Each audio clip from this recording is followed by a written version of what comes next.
People like you should be in the back, not in first class." The words cracked through the cabin like turbulence. Heads turned. A flight attendant in navy blue leaned forward, her hand raised as if authority gave her permission to strike. The hum of the jet faded into silence. At seat 2 amperes, a black woman in a lime green t-shirt sat still, calm, eyes locked forward. She did not flinch, she just breathed once, slow, measured. If you have ever been judged before you spoke, watch closely, because in 10 minutes, this flight will not just lose altitude, it will lose its moral gravity. Now, stay with me, because what happens next will change everything you think you know about power at 30,000 feet. At 4:22 p.m., Flight 678 bound for Seattle had just leveled off above the clouds. The first-class cabin was bright and hushed, a floating lounge scented with citrus and coffee. Then came the crack, a palm-striking skin, fast, loud, final. Passengers froze. Some gasped. One man whispered, "Did she just slap her?" The attendant's name tag read Nicole Walsh. Mid-30s, precise posture, eyes trained in superiority. Her voice didn't shake when she said, "You're not supposed to be here." Yeah. The woman she struck, Ava Thompson, 42, blinked once, not in shock, but recognition. This wasn't new. 20 years ago, she had been pulled from a boarding line for random screening. 10 years ago, questioned in her own hotel. And now, mid-air, history tried to repeat itself. Nicole's hand hovered again. "Security will remove you," she hissed. Ava adjusted her seatbelt, voice even. "You just laid hands on the owner of this jet." Laughter rippled from the row behind the uneasy kind, the kind that hides fear. A tall man in a security uniform moved closer, his badge gleaming under the reading lights. "Ma'am, you need to comply," he said, low but firm. Ava looked up at him. "Comply with what? Existing?" He hesitated. The passengers didn't. Phones lifted. The red lights of cameras blinked on. In the reflection of the cabin window, Ava saw herself calm, unbroken. Then she reached for her phone and whispered, "Nia, initiate, Protocol 7. On the other end, a voice replied through the tiny earpiece, "Confirmed, ma'am. Recording synced. Legal team live." Nicole's jaw stiffened. "You're bluffing." Ava's answer was quieter than a whisper, but sharper than a blade. "Then you've never met the woman who signs your paycheck." The captain's door cracked open. The world inside that cabin was about to tilt. And 10 minutes from now, the name Astrojet Airlines would stop meaning luxury and start meaning collapse. At 30,000 feet, the cabin of Flight 678 was an illusion of peace. The ceiling lights glowed soft gold, the hum of the engines a low lull beneath the tension. Nicole Walsh, the flight attendant, stood frozen where her palm had landed moments ago. Her hand still tingled, a mark of her own impulse. Around her, silence was no longer calm. It was judgment. 2 rows back, a man in a gray business suit shifted uncomfortably. A woman near the aisle covered her mouth. The sound of the slap lingered longer than any announcement could. Ava Thompson, still seated in 2A, placed her phone gently on the tray table. She was not trembling. Her voice, when it came, was a quiet storm. "You just assaulted me on record in front of witnesses," she said. Nicole straightened, forcing her voice to sound official. "You refused to comply with crew instruction." "Instruction to move?" Ava asked. "Or instruction to disappear?" The security officer, badge reading David Holt, stepped forward again. "Ma'am, this situation can go smoothly if you just change seats." Ava turned her head slowly toward him. "This seat was purchased under my name, verified by your system. What exactly am I changing? My place or your perception?" No one spoke. Somewhere behind her, a passenger pressed the flight attendant call button, perhaps out of panic, perhaps out of guilt. The soft chime broke the silence like a confession. From the galley, another attendant peeked out Lena Carter, younger, nervous. She had seen the check-in logs, had scanned Ava's ticket herself. She knew the truth but felt the weight of hierarchy on her chest. Nicole barked, "Lena, go back. This is under control." Lena hesitated. Her boarding pass scanned green, she said softly. Nicole's head snapped around. "That is enough." Ava watched her carefully, every movement calculated. The flash of arrogance in Nicole's tone was familiar, almost rehearsed. Ava remembered a hotel lobby 15 years ago, a manager who called her sweetheart while canceling her booking because corporate clients only. Back then, she walked away. Today, She would not. The captain's door opened halfway. Captain Ray Mendez, tall, silver hair, eyes narrowed from years of command, looked out. "What is going on out here?" Nicole's tone flipped instantly to professional. "Passenger in 2A is refusing to comply, possibly using a fraudulent ticket." "Fraudulent?" Ava echoed, her voice steady. "Would you like me to read the confirmation code aloud, Captain?" The captain hesitated. The other passengers did not. One woman whispered, "She said she owns the jet." A man across the aisle muttered, "If she does, this is about to get ugly." The captain frowned. "Let us resolve this quietly," he said, but the tremor in his voice betrayed the unease. Nicole, emboldened by authority, leaned closer to Ava. "You can either move or be removed." Ava looked up at her with calm precision. "You should choose your words carefully. The last person who said that to me does not work in aviation anymore." Nicole's jaw tightened. "Are you threatening me?" "No," Ava replied. "I am reminding you that employment, like altitude, depends on balance." The passengers murmured. Cameras were already rolling. A teenage boy in row 4 whispered to his mother, "Is this for real?" His mother whispered back, "Keep recording." Nicole's composure cracked. "Fine," she snapped. "Captain, we need her restrained until landing." Captain Mendez stepped fully into the aisle, authority radiating but uncertain. "Miss Thompson, please cooperate." Ava met his eyes. "Do you know who I am?" The captain sighed. "That does not matter at the moment." "It will," she said, "in approximately 8 minutes, when your company's legal counsel calls you by name." He blinked, unsure if he had heard a threat or a prophecy. From Ava's phone, a small green light blinked twice. A voice spoke softly through the earpiece. "Ava, the recording has synced to headquarters. Compliance board is observing." She whispered back, "Keep the line open." Nicole frowned. "Who are you talking to?" Ava did not answer. She turned to the passengers instead. "You all saw it. I was seated. I was silent. Then I was struck." The woman across the aisle nodded slowly, phone raised. "We saw." David Holt stepped forward again. "Ma'am, please. We can settle this after we land." Ava's gaze was unwavering. "We are settling it now." She reached into her bag, not fast, not sudden, but deliberate, and pulled out a slim black folder. The airline's embossed logo caught the light. She opened it and slid out a document, then handed it to Captain Mendez. He read the first line. His face went pale. "Shareholder authorization, executive rights, Astrojet Airlines." Nicole's voice wavered. "What is that supposed to be?" Ava's tone cut clean. "Proof that every paycheck on this flight passes through my desk." Gasps rippled through the cabin. Lena, the junior attendant, stepped out from the galley, trembling but resolute. "She is telling the truth," she said. "Her name is on the ownership log. I checked during boarding." Nicole turned on her, furious. "You are done. You just compromised your job." Lena swallowed hard. "Then I would rather be done than blind." The captain closed the folder, his expression shifting from control to shock. "Miss Thompson, I had no idea." "I know," Ava said softly. "That is the problem." The jet tilted slightly as turbulence brushed its wings, but inside the cabin the real storm was human. Phones recorded every breath, every stare, every crumble of false power. Nicole tried to speak, but her voice failed. Ava leaned back in her seat, eyes steady. "You wanted to make an example of me," she said. "Now watch what that really means." Outside the window, the horizon burned gold over a sea of clouds. Inside, the balance of power had already shifted, and no one on that flight would ever forget the sound of silence that followed. The cabin of Flight 678 was no longer a place of travel. It had become a courtroom in the sky. Every whisper, every blink, every breath felt recorded in invisible ink. The hum of the jet engines now sounded like a slow drumbeat under judgment. Captain Ray Mendez still held the black folder, his fingers trembling around the edges. The document inside was not a bluff. It was stamped, signed, and sealed with the company insignia. He had flown for Astrojet Airlines for 17 years, and never once had he looked into the faces of those who truly owned it. Until now. Nicole Walsh stepped back, her polished shoes squeaking faintly on the carpet. "This cannot be real," she said, but her voice lacked conviction. "Nobody would just sit here and let that happen." Ava Thompson's tone remained soft, deliberate. "You are right.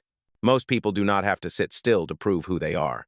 From the far side of the cabin, a passenger in a navy blazer raised his phone higher. "She is the owner? For real?" he asked, as if the truth needed permission to exist. Lena Carter, the junior flight attendant, spoke before anyone else could. "Her name was in the system when we scanned boarding passes. Executive override access. That is not something you can fake." Nicole turned sharply. "You were not supposed to check those files without clearance." Lena met her eyes. "I was not supposed to stay silent either."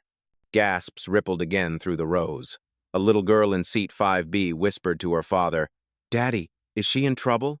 The father shook his head slowly. "Not the one you think, honey." Captain Mendez cleared his throat.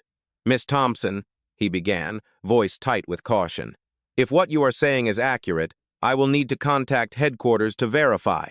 Ava nodded once. "You will not need to. They are already watching." At that moment, her phone vibrated. The green light flashed again. She answered on speaker so everyone could hear. "This is Ava Thompson," came the voice. Calm, crisp, steady. Verification confirmed. All flight communications are now being monitored for compliance integrity. Nicole's face went pale. "You cannot record airline staff without consent." Nia's voice came through again, sharper now. "You cannot assault an executive mid-flight without consequences." The passengers murmured, a wave of unease passing through the cabin. Someone said softly, "This is going viral already." Another voice added, "Good, maybe it should." The captain tried to regain control. "Everyone, please remain calm. We will resolve this once we land." Ava looked at him, eyes unblinking. "Resolve implies repair. This is not repairable." "Oh." Her words carried the stillness of authority, the tone of someone who had weathered a lifetime of disbelief. The captain opened his mouth, but she continued before he could speak. "Every person on this plane witnessed bias unfold like policy," she said. "And every second you try to minimize it, you confirm why it keeps happening." Nicole took a half step forward, desperation leaking through her poise. "You think you can ruin my career over one mistake?" Ava tilted her head. "You think this was a mistake?" Silence again, the kind that pressed against the skin. Lena took another cautious step toward Ava's seat, her voice trembling. "Miss Thompson, would you like me to inform the passengers that the situation is under review?" Ava looked at her. "No, Lena. Let them see the truth, without the filter of apology." From behind, a deep voice spoke up. It belonged to Robert Daniels, a frequent flyer known by several crew members. "I have been on a lot of flights," he said, his tone low but resonant. "And I have seen this before. Different faces, same story." Nicole spun toward him. "You do not know the full context." Robert did not flinch. "I know enough. She showed her ticket. You tore her down anyway." The captain's radio crackled. "Flight 678, this is Control Tower 9. We have received an internal report flagging a corporate incident on board. Please confirm all personnel secure." Captain Mendez hesitated, then answered, "Control Tower 9, situation stable for now." But the tremor in his voice said otherwise. Ava spoke quietly. "It is only stable when truth is allowed to breathe." Nicole crossed her arms, her confidence crumbling into defense. "You cannot talk to me like that." Ava smiled faintly, not with joy, but with precision. "That is the difference between us. I do not need permission to speak." The hum of the engines deepened. Clouds rolled past the windows like soft witnesses. In the economy section, whispers spread faster than the aircraft itself. "She owns the company. Did you see the folder? They hit her. This is going to be on every news channel by morning." Ava's phone vibrated again. Nia's voice returned, slightly louder this time. "Ava, Compliance Board has reviewed the footage from internal cameras. The entire incident is documented. Would you like me to initiate Phase 2? Ava's response was measured, each word deliberate. "Yes. Begin the public audit. No more silence." Nicole froze. "Public audit?" Captain Mendez looked bewildered. "What does that mean?" Ava leaned back, folding her hands calmly in her lap. "It means that every discriminatory report buried in your system will surface by the time we land." The passengers erupted with a low collective gasp. Nicole's face lost all color. She reached for the intercom as if it were a lifeline. "Ladies and gentlemen," she began shakily, "we apologize for any—" Ava interrupted, her voice cutting through the cabin like a clean blade. "Do not apologize for me. Apologize for yourselves." Lena exhaled quietly, almost in relief. The captain placed the folder on the nearest tray table, unable to meet Ava's gaze. Outside, the sky darkened as the sun dipped behind the clouds. Inside, one woman's silence had become louder than any turbulence. In that suspended moment, thousands of feet above the ground, the truth was weightless, but its impact was about to hit like gravity. The air in the cabin had changed. It was no longer oxygen and recycled wind. It was tension, fear, and awakening mixed together. Passengers who once leaned back in quiet luxury now sat upright, phones ready, hearts louder than the engines. What had started as a single slap was now a corporate reckoning suspended 30,000 feet above the earth. Nicole Walsh's face had hardened into something between disbelief and panic. She stood near the galley, pretending to organize service trays that did not need organizing. The gold pin on her collar glinted under the cabin lights a symbol of order now trembling in disorder. Every time she looked toward seat 2A, her throat tightened. Ava Thompson was still there, calm as a still lake, watching nothing and everything at once. Captain Ray Mendez remained in the aisle, the black folder still resting on the tray beside him. His mind ran through procedure, regulation, and disbelief. Nothing in his 17 years of flying had prepared him for this. A passenger turned out to be one of the owners, a scene unfolding in front of witnesses, a camera pointed at his face. He adjusted his cap. "Miss Thompson," he said carefully, "I would like to apologize on behalf of the crew." Ava looked at him, voice steady. "An apology is a bandage. This is surgery." The words cut through the air. A passenger near row 3 whispered, "Did you hear that?" Nicole slammed the service tray shut. "You cannot talk to the captain like that," she said sharply. Ava turned her head slowly. "You cannot talk to me like I am disposable." Nicole's nostrils flared, but her authority had already evaporated. She looked around the cabin, seeking allies. None came. Even David Holt, the security officer, avoided her gaze. He stood near the cockpit door, arms crossed, the look of a man caught between policy and conscience. Then, from the back of first class, a clear voice rose. "Ma'am, are you hurt?" It was a woman in her 50s wearing a burgundy scarf. Her phone was recording, but her tone carried genuine concern.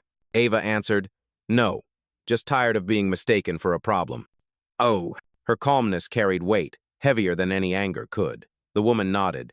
"You are handling this better than I ever could." Ava gave a faint smile. "That is what survival teaches you, how to stay still while the world shakes." Captain Mendez sighed, shoulders heavy. "I have contacted corporate operations," he said quietly. "They confirmed your identity, Miss Thompson. I am truly sorry for what has happened." Nicole's eyes widened. "You confirmed it? Without verifying with crew command?" The captain faced her, tired but firm. "The verification came directly from headquarters. There is nothing left to question." Nicole's lips parted, but no words came out. She looked at Ava again, her confidence slipping like a cracked mask. "You set me up," she whispered. Ava shook her head slowly. "No, Nicole, you set yourself up. I just happened to be watching."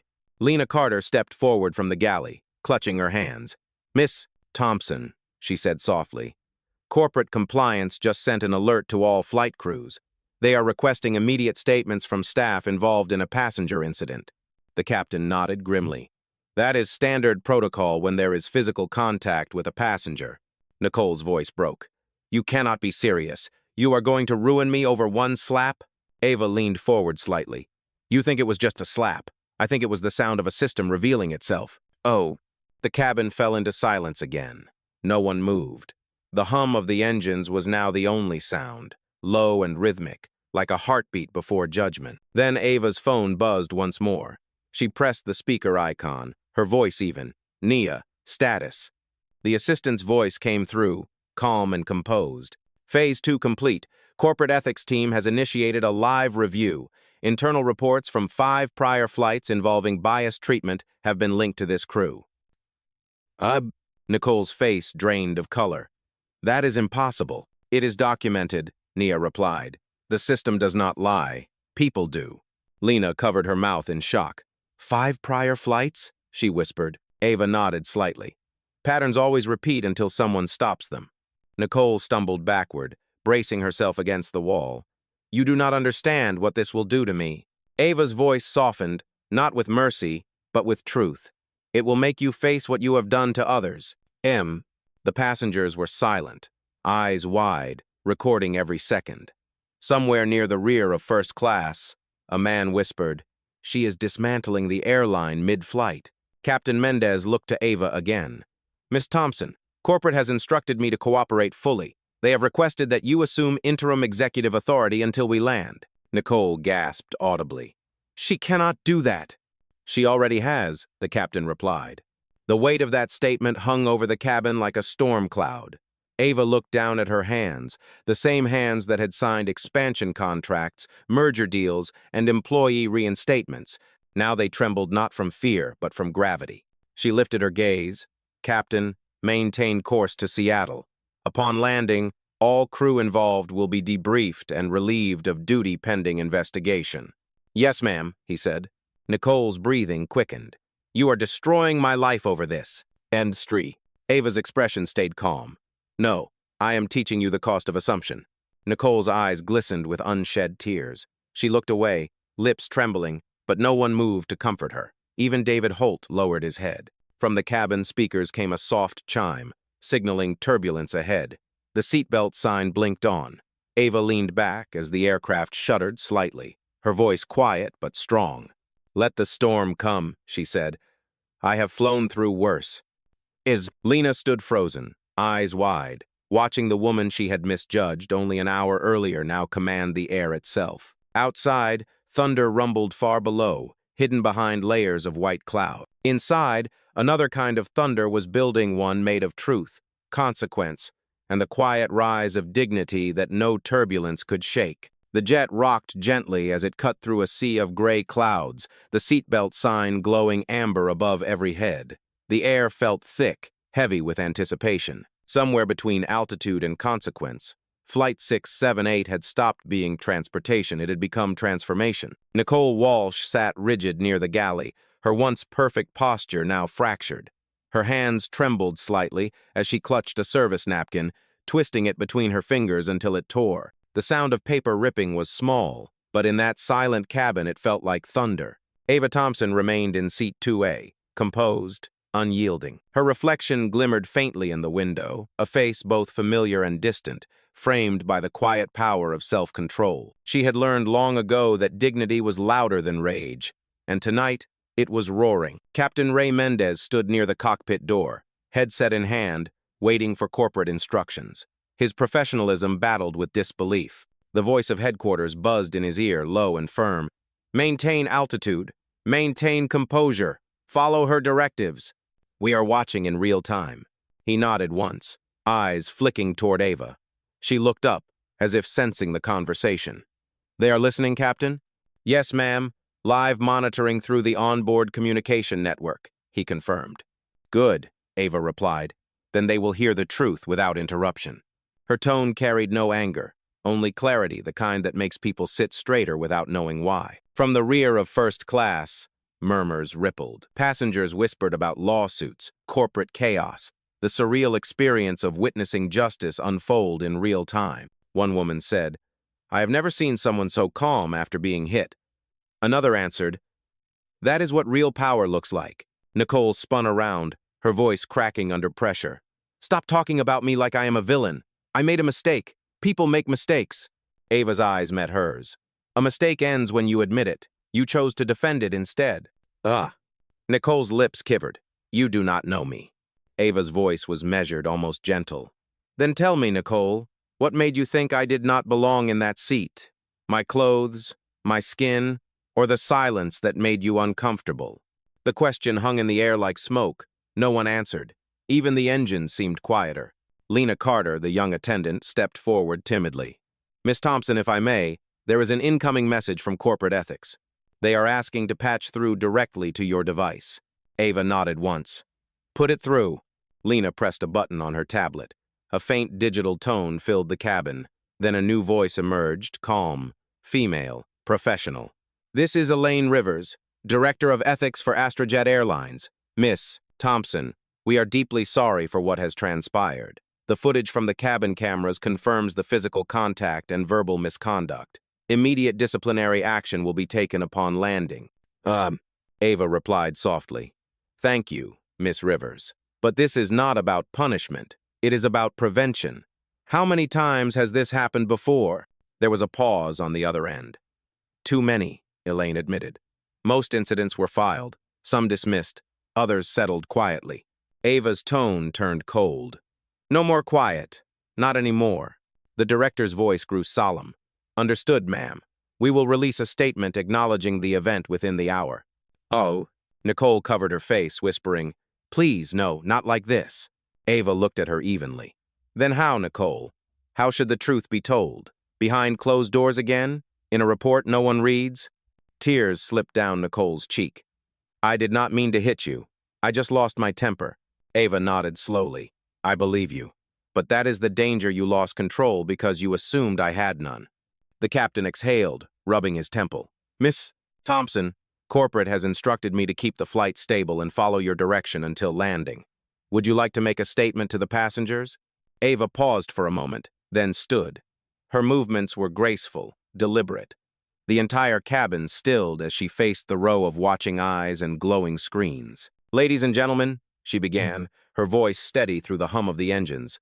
You were not expecting to witness a lesson in equity tonight. Neither was I. But here we are, 30,000 feet above a world that still decides who belongs based on comfort, not truth. Her eyes swept across the room. I was told to move. I was told to comply.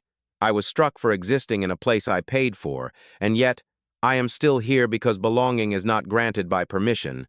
It is claimed by presence. No one spoke. Several passengers lowered their phones, no longer filming, just listening. Ava continued. Some of you may think this is about me. It is not. It is about every person who has ever been made to feel small for daring to exist in a space they earned. Her voice softened, but the power behind it deepened. When silence becomes survival, truth becomes rebellion. So tonight, let the truth fly. Applause began, not loud, not forced, but genuine. It started from the back row, then spread like ripples through still water. Nicole turned away, tears streaming freely now. Lena placed a hesitant hand on her shoulder, but Nicole shook her head. I do not deserve that. Lena whispered, then earn it. Ava sat back down, her hands folded neatly on her lap. The seatbelt sign blinked again as the aircraft steadied itself. For the first time in years, Ava allowed herself a slow breath of relief, not because she had won, but because she had not broken. Outside, the clouds parted, revealing a thin strip of sunset across the horizon. Gold light spilled through the windows, catching on Ava's calm face. She looked out and whispered quietly, though everyone heard her. Every storm runs out of sky, this one will too. And in that moment, the cabin of Flight 678 exhaled with her a collective breath of truth, justice, and something long overdue, respect. The sky outside had softened into a dark blue haze, that quiet in-between hour when daylight gave up its last hold. Inside Flight 678, however, the light felt sharper, more deliberate. Every passenger was awake now, even those who had tried to retreat into their headphones or blankets.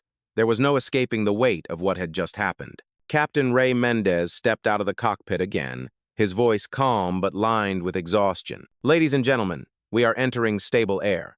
Please remain seated while we continue coordination with headquarters. He hesitated before adding, we thank you for your cooperation. The tone was routine, but the look in his eyes was not. It was the look of a man who had realized that protocol alone could not fix what had unfolded in his cabin. Nicole Walsh sat near the galley, her face pale, eyes red from tears she refused to let fall. Her hair, once perfectly pinned, now clung to her forehead. She looked smaller than before, shrunken by the awareness of her own undoing. Across from her, Lena Carter typed nervously on the crew tablet, recording details for the mandatory incident log. Every keystroke echoed like confession. Ava Thompson remained silent, seatbelt fastened, posture steady. The glow from her phone cast faint light on her face. She was reading the live report that had already spread across the company's internal communication system, her own name appearing not as a victim, but as an executive in action. Nia's voice came softly through her earpiece. Ava, public response is escalating. #AstraJet is trending in 3 regions. News outlets are already contacting our press division. Ava exhaled slowly. Let them. Truth travels fast when it has wings. A pause. Then Nia added, Are you all right? I am, Ava said quietly, just disappointed that it still takes a slap for people to see bias. Ugh. On the other end, silence hung heavy before Nia replied, They are already calling it the flight that changed the sky. Ava almost smiled. Let us make sure it changes more than that. In the front row, Robert Daniels, the frequent flyer, leaned forward slightly. Miss Thompson, he said, voice careful but kind. I do not mean to intrude, but you have handled this with more restraint than most of us ever could. Ava looked at him. Restraint is not weakness, Mr. Daniels. It is strategy. Oh.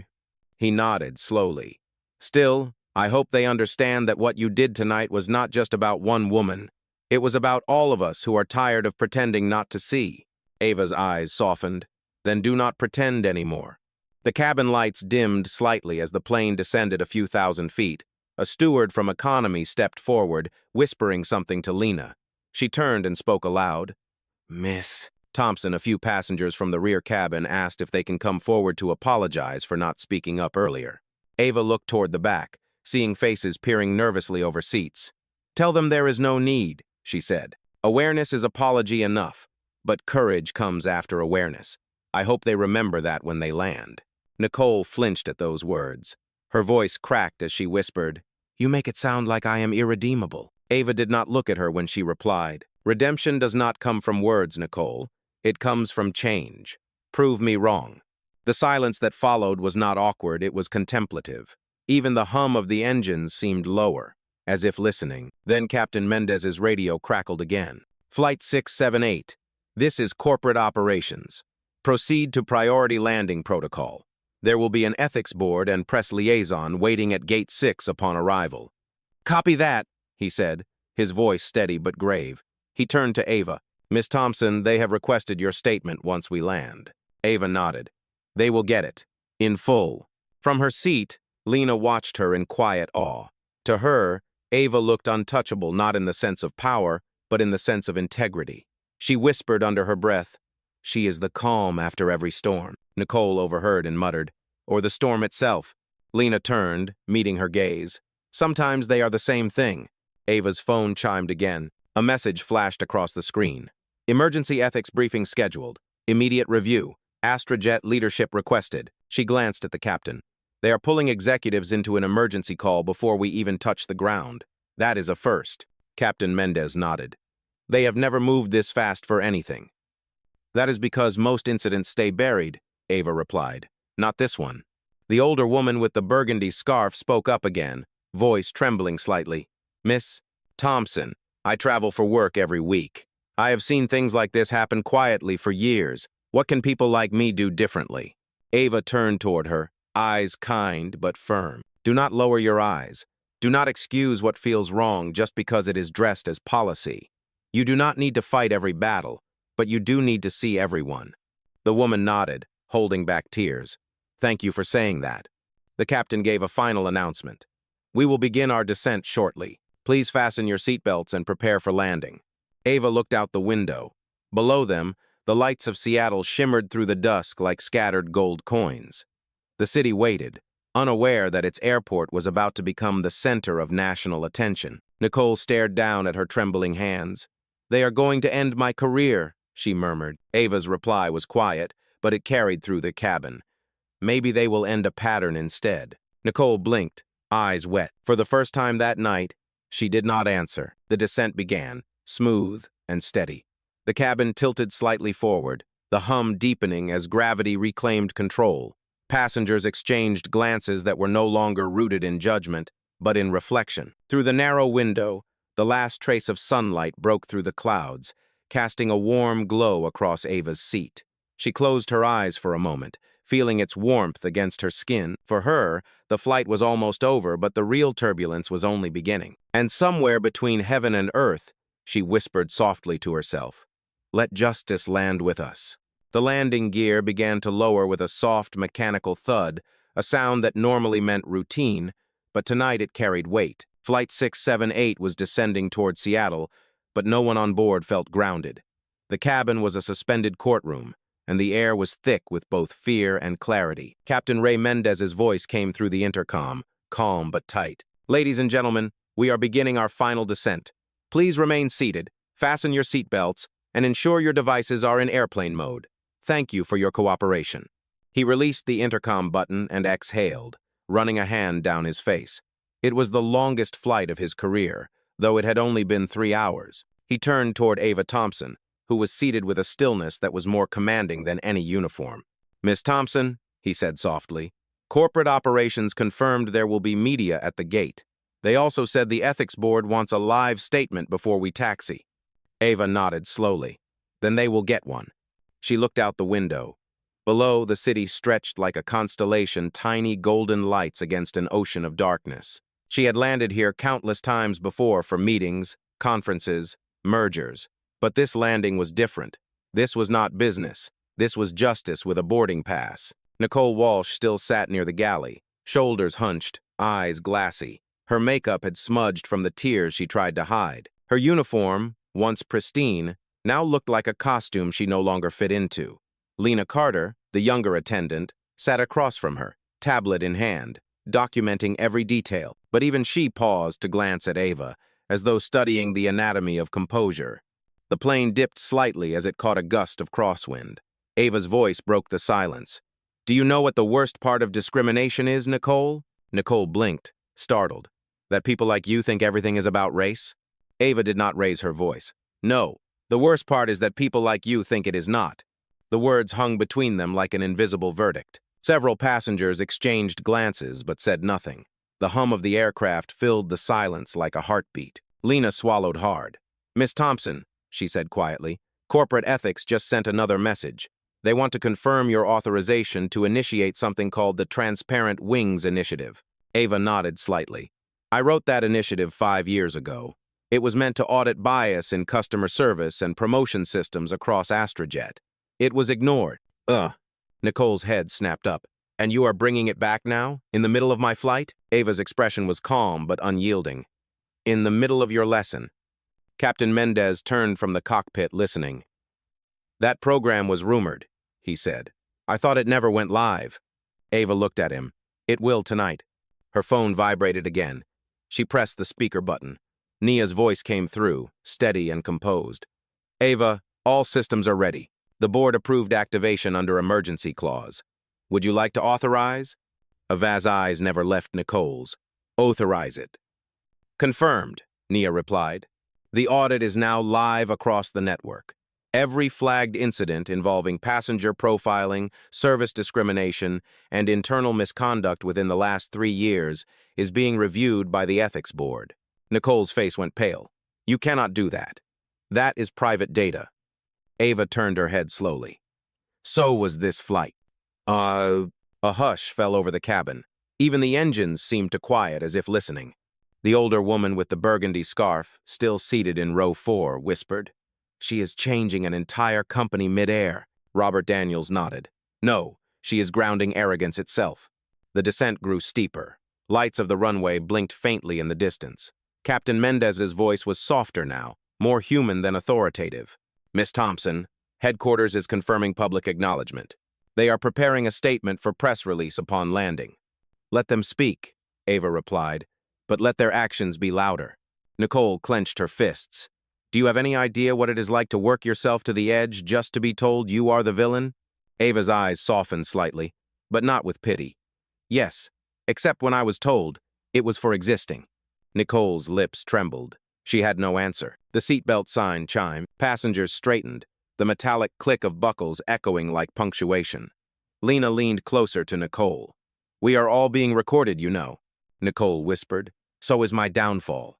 Lena replied quietly, "Maybe it is your beginning." The aircraft tilted, the wheels brushing against the first streaks of runway light.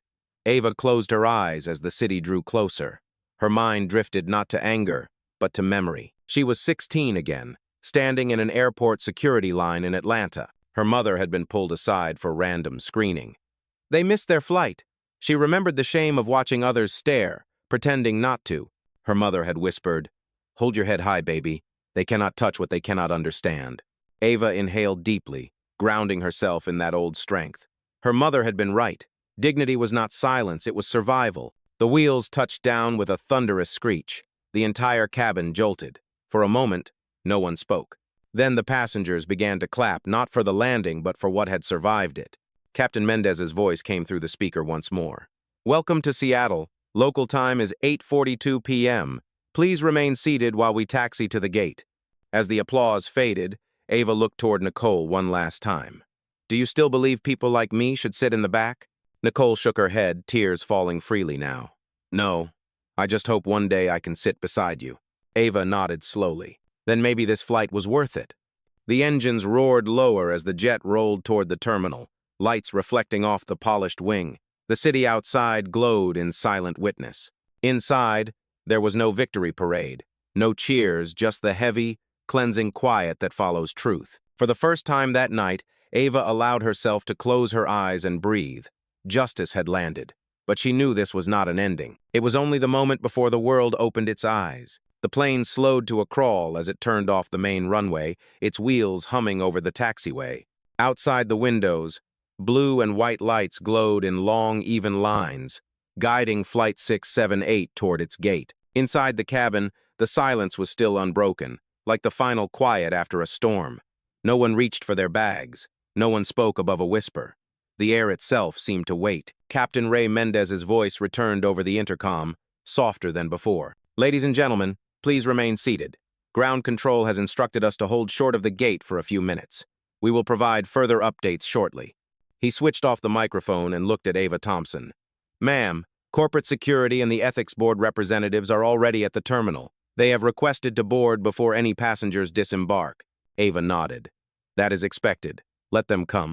From the back of the cabin, Nicole Walsh sat rigid, her uniform still wrinkled, her eyes vacant. The hum of the engines seemed to press against her chest. Every vibration reminded her of what she had lost, the illusion of control, the safety of ignorance. She looked around at the passengers, but no one met her gaze. Even Lena Carter, the junior attendant, avoided eye contact. Nicole whispered to herself, "I just wanted to keep order." Ava turned slightly in her seat, her tone calm but firm. "Order is not peace, Nicole. It is just silence that serves power." The words struck like cold wind. Nicole's hands shook in her lap. "You do not understand what it is like to work under pressure. Every passenger thinks they can demand anything. Every superior watches for mistakes." I snapped. "That is all." Ava looked at her evenly. "Then tonight you learned that some mistakes echo louder than excuses." The captain's radio crackled. "Flight 678. This is ground operations. Hold position. The ethics liaison and corporate investigators are approaching via service stairs." "Copy that," Mendez replied. He glanced again at Ava, uncertain of what to expect next. "Miss Thompson, they are sending representatives from both corporate and the Federal Aviation Administration." Ava's expression did not change. "Let them aboard. Transparency does not fear witnesses." Lena stood, smoothing her uniform nervously. "Captain, should I open the forward door when they arrive?" "Yes," he said. "And Lena, thank you for how you handled yourself tonight." She looked surprised. "I did not do much, sir." Ava interjected quietly. "You did the hardest thing. You spoke when silence was safer." A faint smile flickered on Lena's face. "Thank you, Miss Thompson." The engines idled lower as the plane came to a complete stop. A faint rattle of metal stairs clanged against the fuselage. Moments later, the door opened, and a rush of cool night air swept into the cabin. It carried the faint scent of jet fuel and rain. Two figures stepped in first, one in a dark gray suit, the other wearing a navy blazer with the Astrojet insignia. Behind them followed a woman carrying a briefcase and an identification badge, reading Federal Aviation Administration Compliance Division. The man in the gray suit spoke first. "Good evening, passengers and crew. My name is Daniel Pierce, Corporate Legal Counsel for Astrojet. We are here to debrief the incident and ensure all parties are treated with fairness." The woman beside him added, "My name is Lillian Cho, External Ethics Liaison. We are recording this session per compliance protocol." Nicole rose from her seat instinctively, trying to regain formality. "Sir, ma'am, I would like to state that the situation has been resolved in flight. There is no ongoing threat." "Oh." Daniel Pierce looked at her evenly. "You are correct that there is no threat, but there is an ongoing accountability process." He turned toward Ava. "Miss Thompson, thank you for your cooperation. Corporate leadership has confirmed your ownership stake and executive rights. Do you wish to proceed with a formal statement now or after passenger deplaning?" Ava's voice was calm, but her words were deliberate. We will do it now. The people who witnessed what happened deserve to see accountability in real time. Nicole's breath hitched. You cannot do this in front of passengers. Ava faced her fully. It happened in front of them. It will end in front of them. Daniel nodded slightly, signaling to the investigator. Recording initiated. Lena stepped aside as the ethics liaison placed a small recording device on the nearest tray table.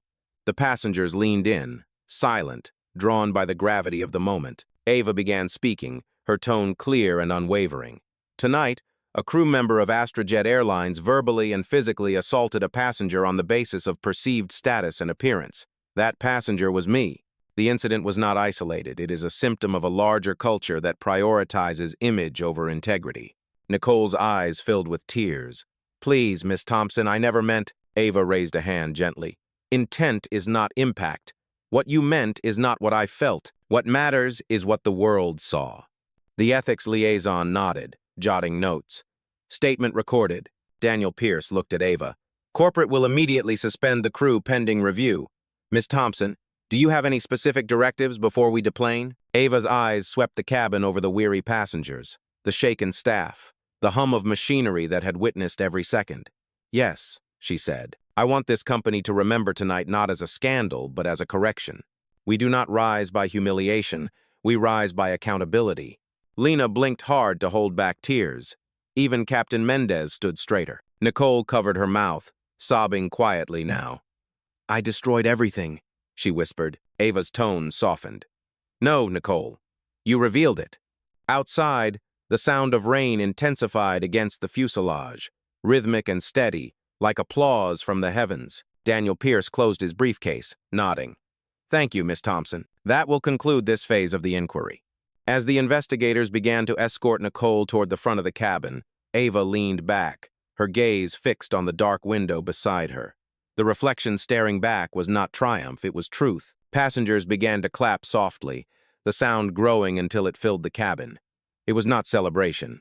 It was acknowledgement. For the first time that night, Ava let herself smile, small, quiet, and resolute. Justice had boarded, and it was not leaving with the next flight. Rain shimmered across the airport tarmac, bending the floodlights into golden halos. The engines of Flight 678 had fallen silent, but the echoes of what happened inside still vibrated through every corner of the aircraft. Outside, news vans had already gathered beyond the restricted line, their antennae pointed skyward as if waiting to capture justice itself. Inside the cabin, passengers still sat in stunned quiet. No one had reached for luggage or coats. The moment was too thick, too human to disturb.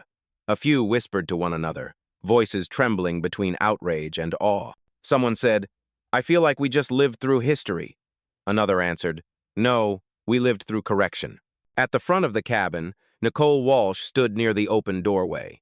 Her uniform jacket had been removed, replaced with a gray blanket draped over her shoulders by airport medical staff. She looked smaller than before, eyes unfocused, her lips moving silently, maybe rehearsing an apology that would never sound enough. Two corporate officers waited on the tarmac below, holding clipboards under the rain.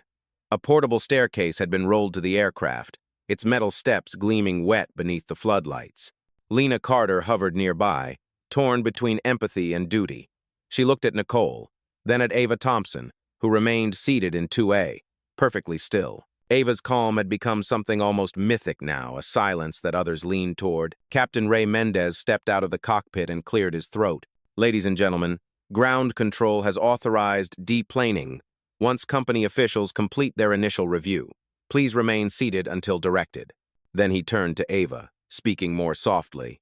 Miss Thompson, the ethics board will escort Miss Walsh off first. They have asked if you wish to disembark afterward or remain until all passengers exit. Ava looked out the window where rain streaked the glass. I will stay. No one should have to walk past shame alone. Nicole turned sharply, eyes wide. Why would you stay after everything I did? Ava's voice was steady, not cold. Because dignity is not revenge, Nicole. It is reminder. The investigators stepped forward again. Daniel Pierce, the corporate counsel, spoke evenly.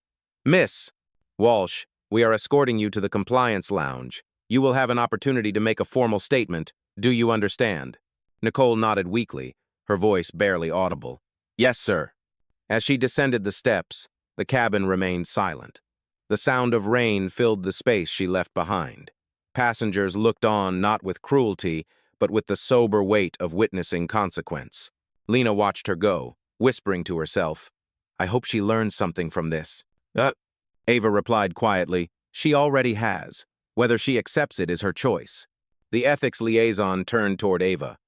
"Miss Thompson, corporate has asked if you will address the media waiting at the terminal. You are under no obligation." Ava folded her hands. "I will speak, but not for spectacle."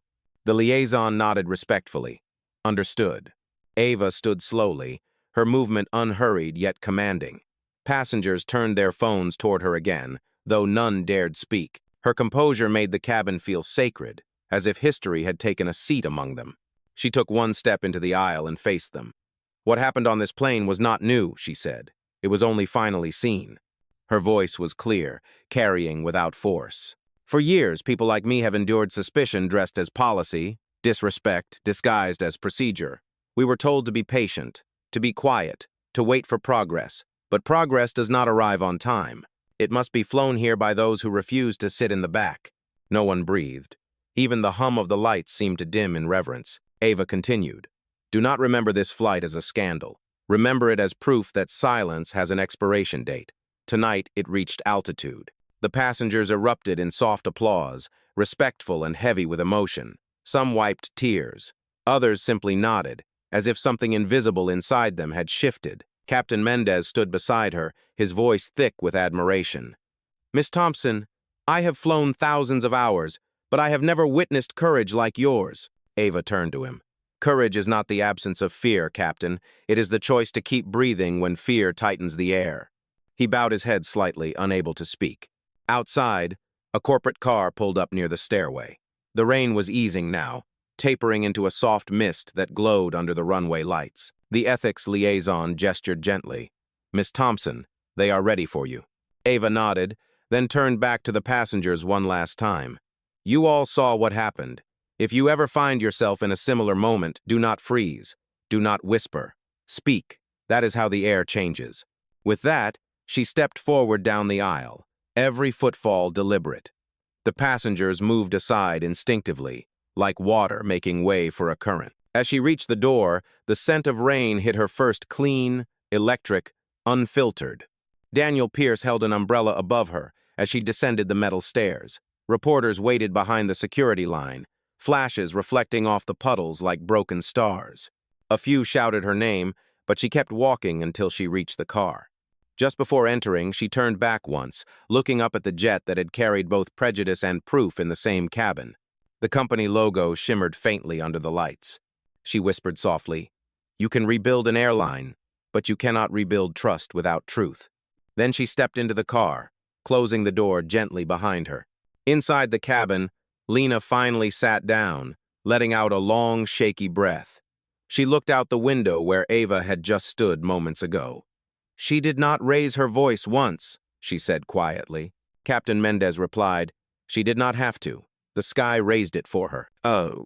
And as the rain turned to a soft drizzle, Flight 678 stood still on the tarmac, a monument of quiet reckoning under the endless, listening night. The terminal of Seattle-Tacoma International Airport pulsed with the quiet chaos of midnight arrivals. Rolling suitcases rattled over tile floors, intercoms echoed overhead, and the soft hum of tired travelers filled the air.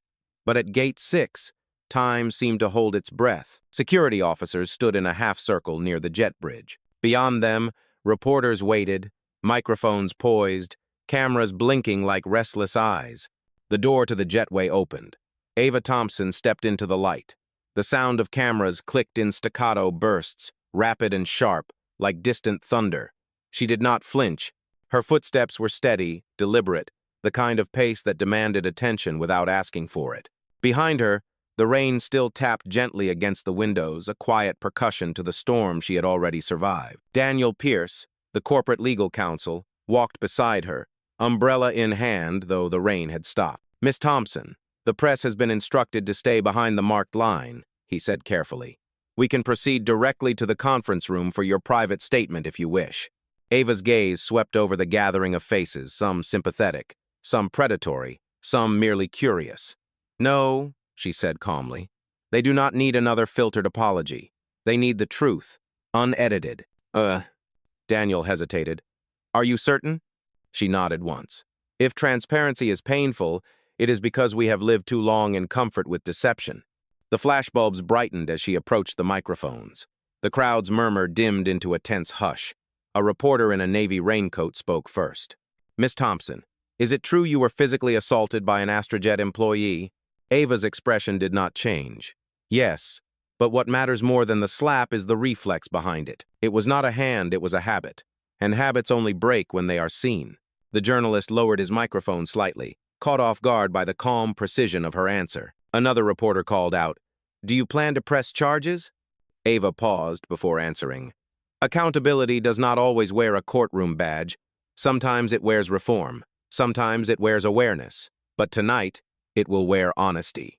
Flashes erupted again. Someone shouted. What happens to the flight attendant now? Ava's eyes softened.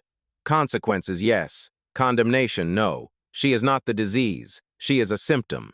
If we fire her and change nothing else, we will have treated the bruise, not the wound. There was a ripple of murmured agreement among the reporters. Even Daniel Pierce, standing slightly behind her, seemed to take a deeper breath. From behind the press line, a woman's voice trembled as she asked, Miss Thompson, how did you stay so composed during the incident? Ava turned toward her, recognizing genuine curiosity instead of hunger for headlines. Because losing composure is what they expect. Dignity is the one thing no one can confiscate. The woman nodded, visibly moved. Cameras captured the exchange, though none could capture the stillness that came with it. Then Ava stepped closer to the microphones. What happened on Flight 678 is not about one company or one plane or one person. It is about an entire altitude of assumption. Tonight we landed something heavier than an aircraft. We landed accountability. For a long moment, no one spoke. Even the clicking cameras slowed. The silence was not empty. It was full. Daniel Pierce glanced at her, his voice low. That is enough for now. We should get you inside. Ava shook her head gently. Not yet. She looked out over the small crowd that had gathered near the terminal's glass wall. Behind the reporters, travelers had stopped walking. Baggage handlers, gate agents, even janitors stood quietly, watching her. They were witnesses to a moment bigger than news. Ava continued. There are millions of people who travel every day believing that their worth must fit the shape of their ticket. But respect is not a seat upgrade. It is a human right. I will make sure this airline remembers that truth not just in press statements but in policy. A flight attendant from another airline, still in uniform, whispered to her colleague, She is rewriting the manual right here. The colleague nodded. She is rewriting how we breathe. As Ava finished her remarks, Daniel gently guided her toward the waiting corridor. The cameras kept flashing, but her calm presence seemed to quiet even their frenzy. The heavy glass doors closed behind her with a muted hiss, separating noise from purpose. Inside the corporate conference room, a dozen executives waited, faces pale and drawn. The Astrojet logo gleamed on the far wall, suddenly looking more like a question than a brand. Elaine Rivers, the director of ethics, rose to greet her.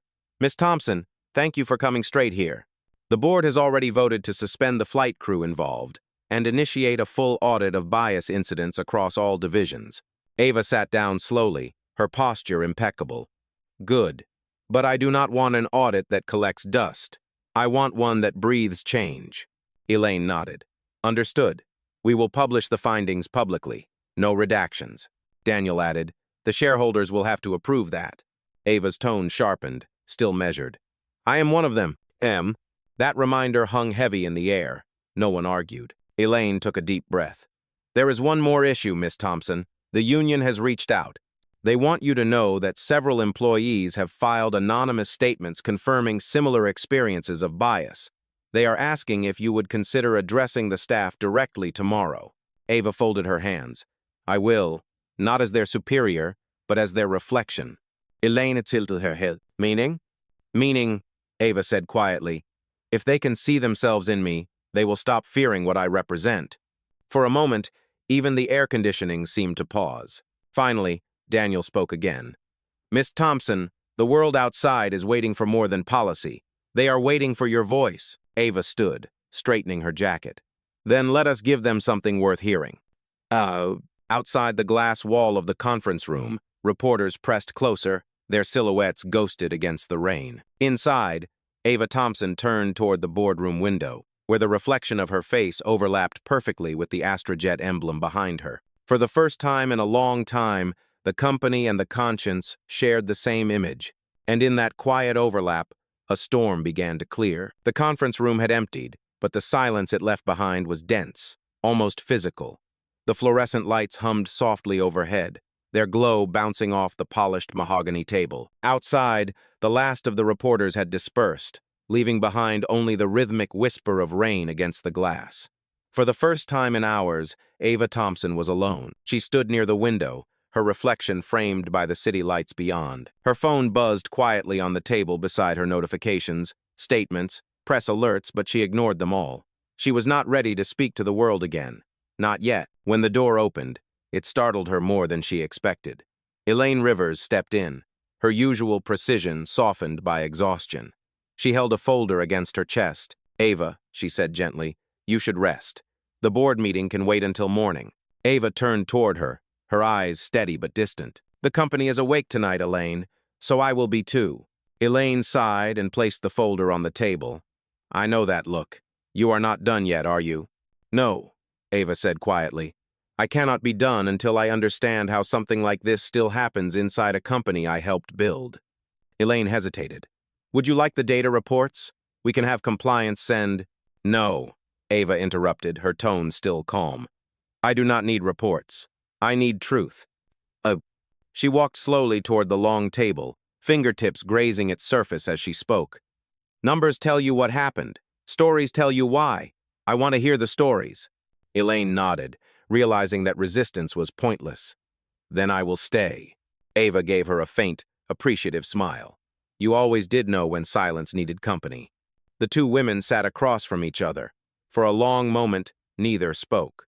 The only sound was the rain outside and the low hum of the air vents. Then, in that quiet, Ava began to talk not as an executive, but as a woman remembering. "When I was 8 years old," she said, voice low and measured, "my mother worked as a hotel maid in Atlanta. One evening, a guest spilled wine on the carpet and blamed her.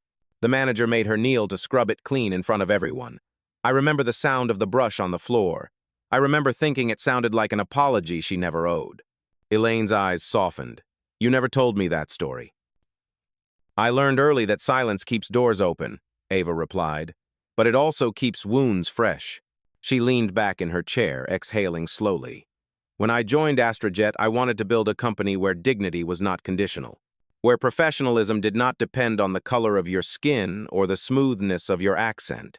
Somewhere along the way, we forgot that mission." Elaine looked down. "Maybe not all of us forgot. Some of us just did not see clearly." Ava nodded. "Seeing and watching are different things.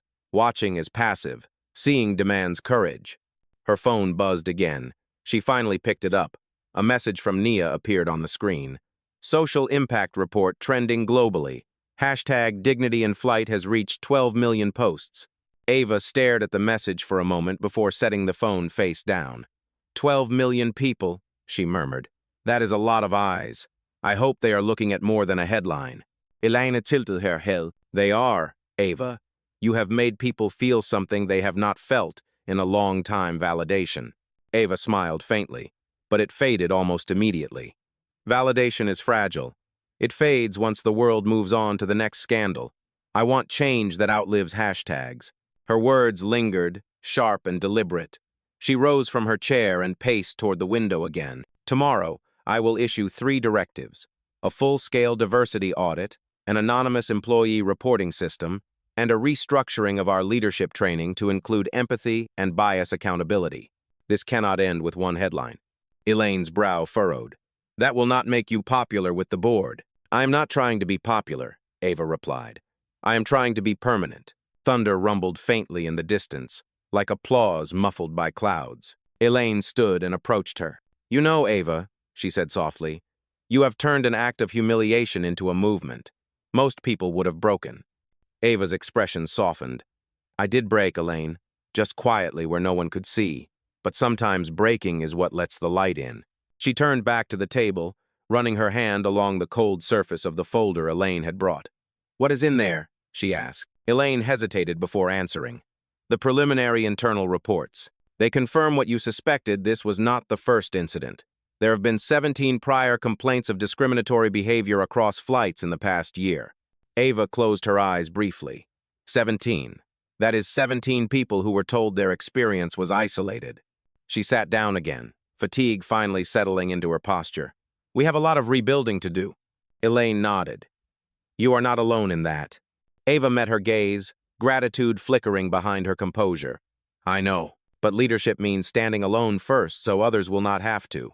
The two women fell silent again. Outside, the rain slowed to a drizzle, the sound soft and cleansing. The city lights reflected faintly in the glass, a shimmering reminder of movement even in stillness. After a long pause, Ava spoke again, this time in a whisper meant only for herself. I've spent my life proving I belong in rooms that were not built for me. Maybe it is time I start building rooms that are, Elaine smiled quietly. You already are. Ava looked out into the endless darkness of the night sky. Then let us make sure that when the world wakes up tomorrow, it finds something brighter waiting for it. In the reflection on the window, the glow of the Astrojet logo overlapped with her calm face again. For the first time, the light looked less like corporate branding and more like a beacon. The morning broke with a pale gray light over Seattle. The rain had stopped, but the street still shimmered as if holding on to the memory of the storm. Inside the Astrojet corporate tower, the lobby buzzed with the muted tension of anticipation. Reporters lingered behind security ropes, flashes ready, microphones poised.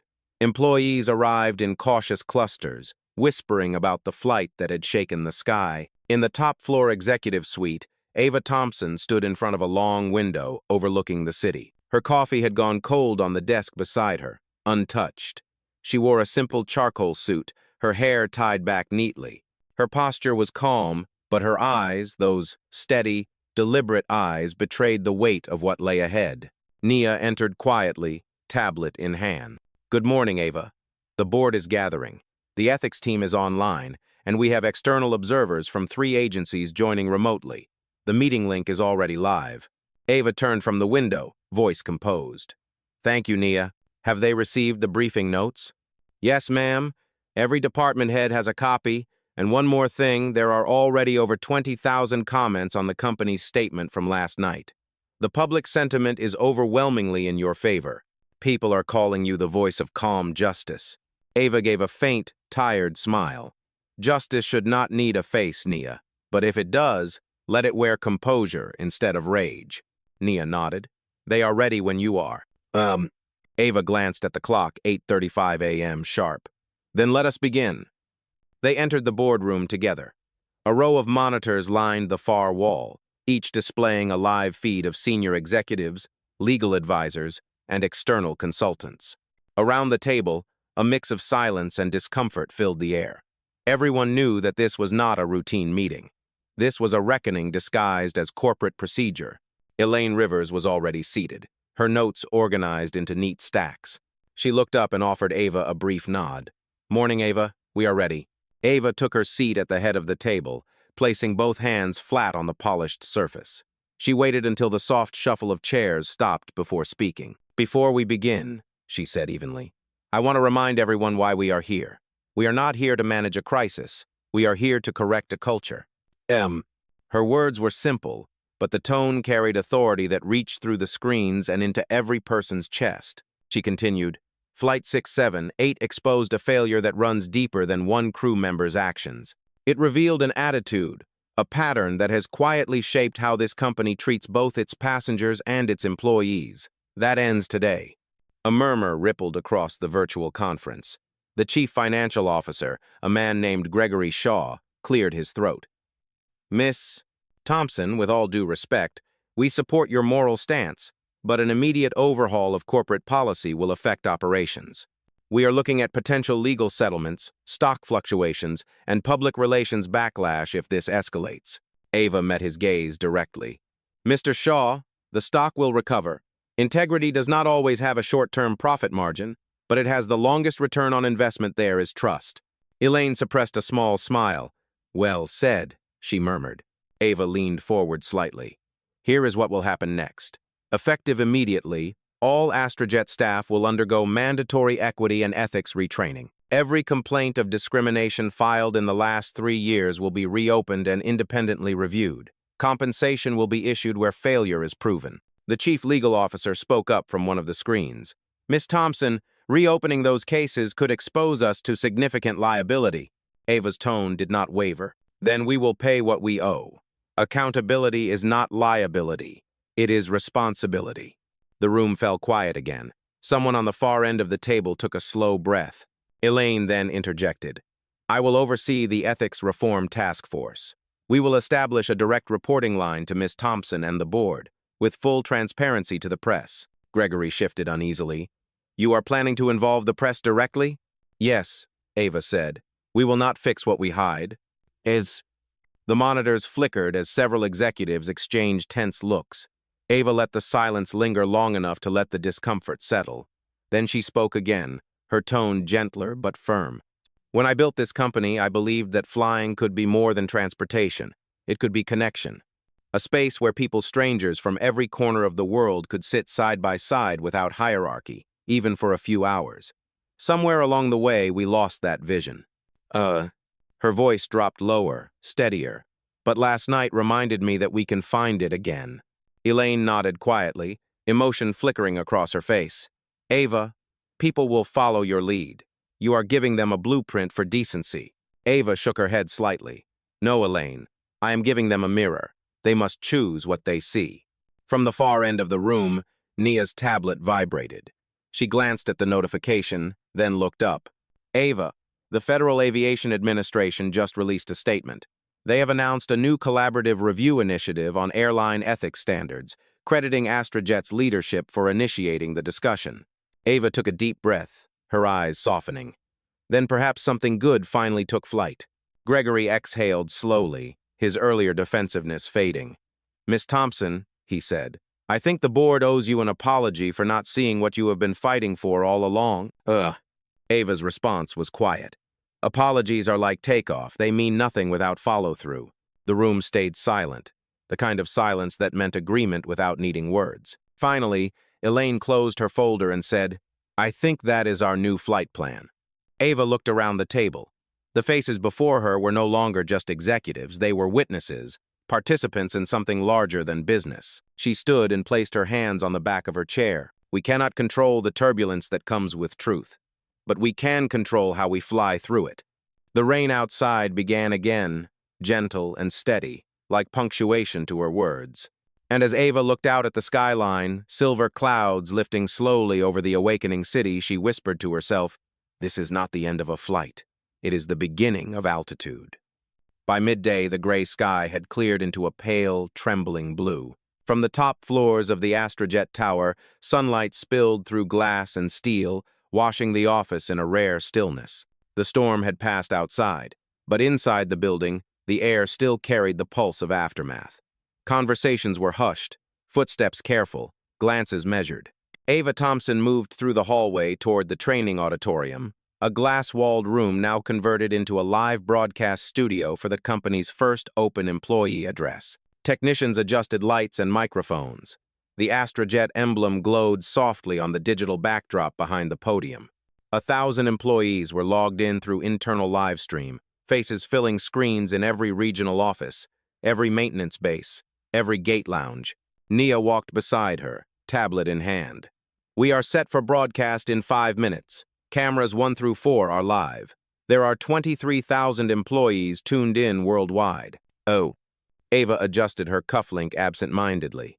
23,000 people watching to see if their company has a conscience. No pressure.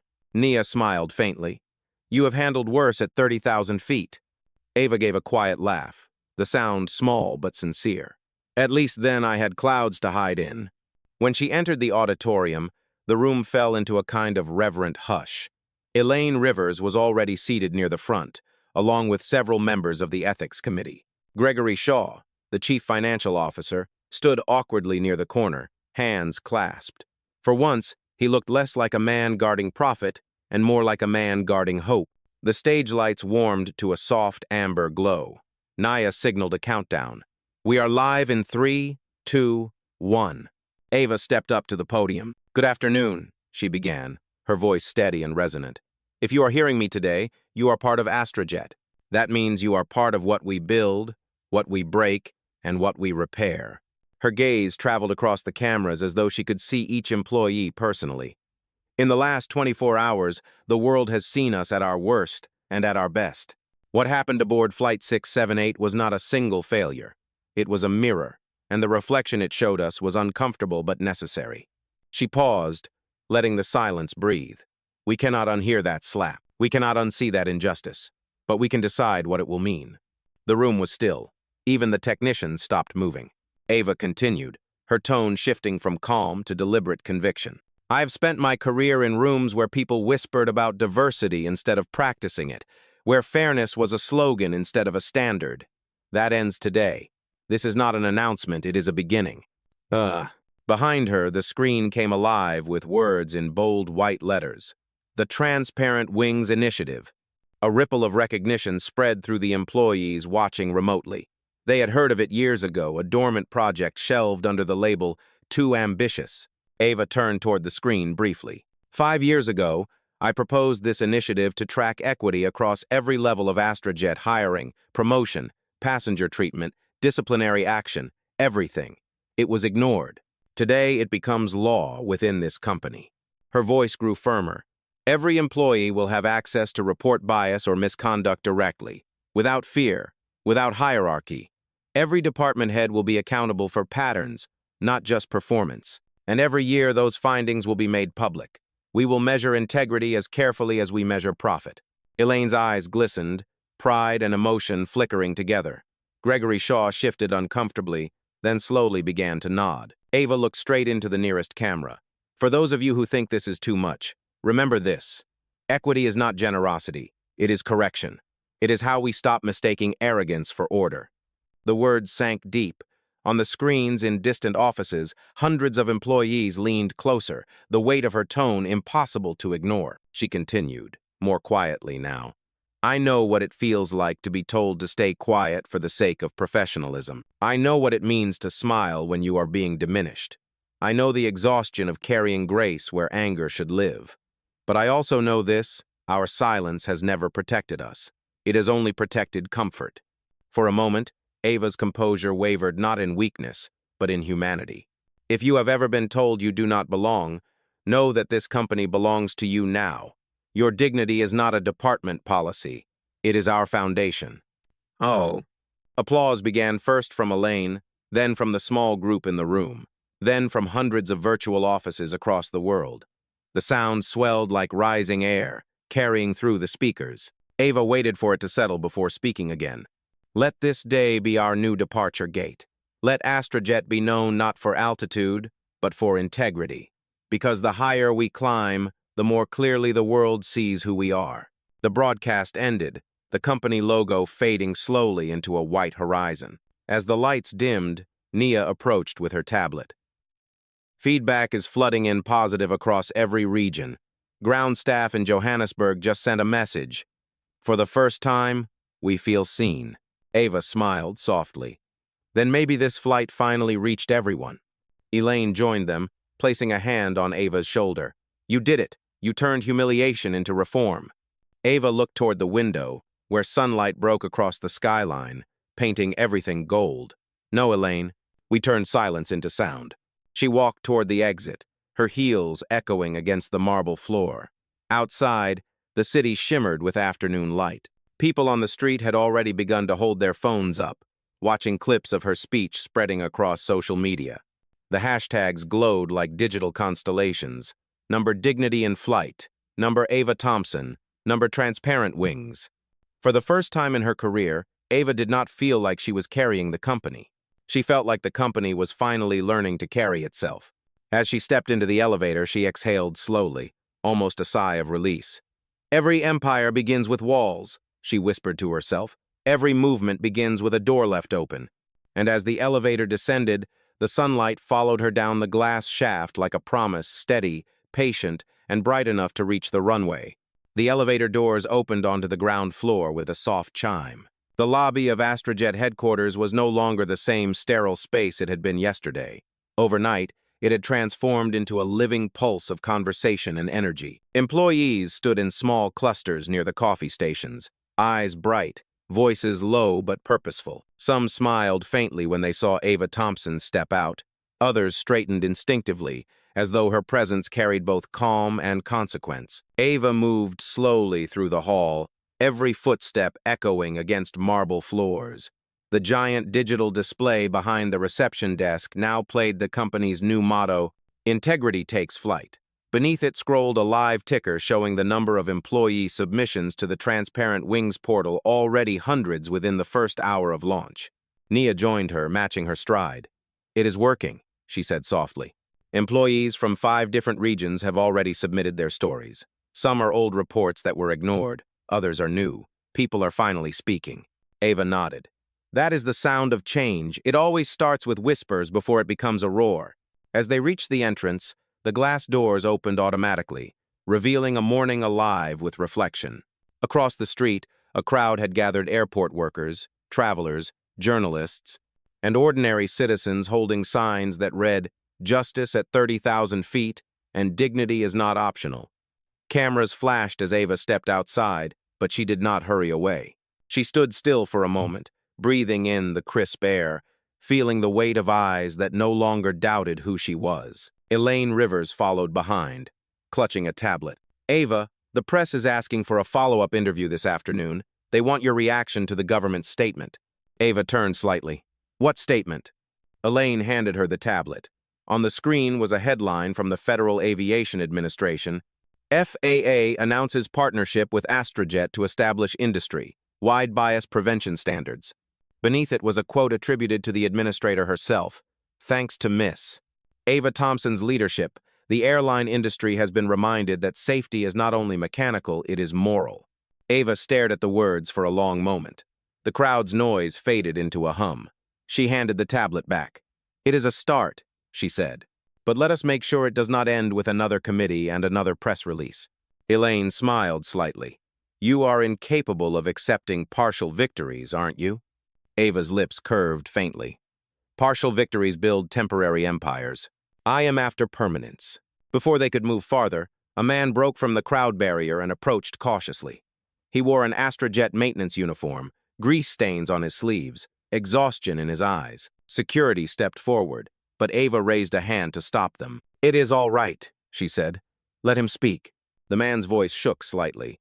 "Miss Thompson, I watched what happened on that flight. I watched the video 5 times. My wife cried. We have worked for this company for 10 years, and for the first time, we felt proud again." Ava's voice softened. "What is your name?" "Marcus Hill," he said. "Ground Operations Terminal 4. "Marcus," she said gently, "you are why this change matters. It is not about flights or cameras or headlines. It is about people like you who keep the planes in the air, who make this company what it is. Never forget that." He nodded, eyes wet. "Thank you, ma'am. I just wanted you to know we are with you." Ava extended her hand. "Then we will fly higher together." As Marcus stepped back into the crowd, applause rippled softly through the gathered onlookers, not loud, not staged, but genuine. It spread like warmth in cold air. Elaine leaned closer. "Moments like that are why people follow you." Ava shook her head. "Moments like that are why I refuse to stop." They walked toward the waiting car. Cameras flashed, microphones reached forward, but Ava ignored the noise. She moved like someone who understood that attention was temporary, but impact could be eternal. Inside the car, the quiet returned. Nia turned slightly in the passenger seat. "You have another meeting at 2 o'clock with the Leadership Council. They want to review your reform timeline." Ava glanced out the window. The city looked cleaner somehow, sharper in the morning light. "We will give them a timeline," she said, "and we will give them a future." The car merged into traffic. Outside, digital billboards replayed snippets of her speech from the day before. "Respect is not a seat upgrade, it is a human right." The words seemed to follow her, looping through the streets like an echo of truth. As they approached the airport district, Ava noticed a cluster of Astrojet employees standing outside a hangar, gathered around a large banner that read, "We believe you. We believe in change." The sight caught her off guard. For a moment, emotion flickered behind her composure. "Stop the car," she said quietly. The driver obeyed. Ava stepped out and walked toward the group. They fell silent when they saw her. A young woman wearing a pilot's uniform stepped forward, her voice steady but emotional. "Miss Thompson, I am Captain Leah Moore. I just wanted to say thank you. I have been the only black female pilot in my division for 7 years. Yesterday, I thought about quitting. Today, I am staying." Ava's throat tightened slightly, but her words came clear. "Captain Moore, you do not owe anyone gratitude for existing in a space you earned. The skies were never closed to us. They were only claimed by others who thought we would not climb." Leah smiled, tears slipping down her cheeks. "Well, ma'am, you just gave us wings." Ava reached out and clasped her hand firmly. "Then promise me this fly differently, not just for yourself, but for everyone still waiting on the ground." "I will," Leah said. Ava turned back toward the car, her pulse steady, her heart heavier but fuller. As she settled into her seat again, the engine hummed to life. She looked through the glass at the people outside, faces she would likely never meet again, but who now carried part of her message. Nia watched her quietly. "You changed them, you know." Ava smiled faintly. "They changed me first." As the car pulled away, the hangar and the crowd faded into the distance. The city stretched ahead like an open runway, endless and bright. For the first time in a long time, Ava allowed herself to exhale completely.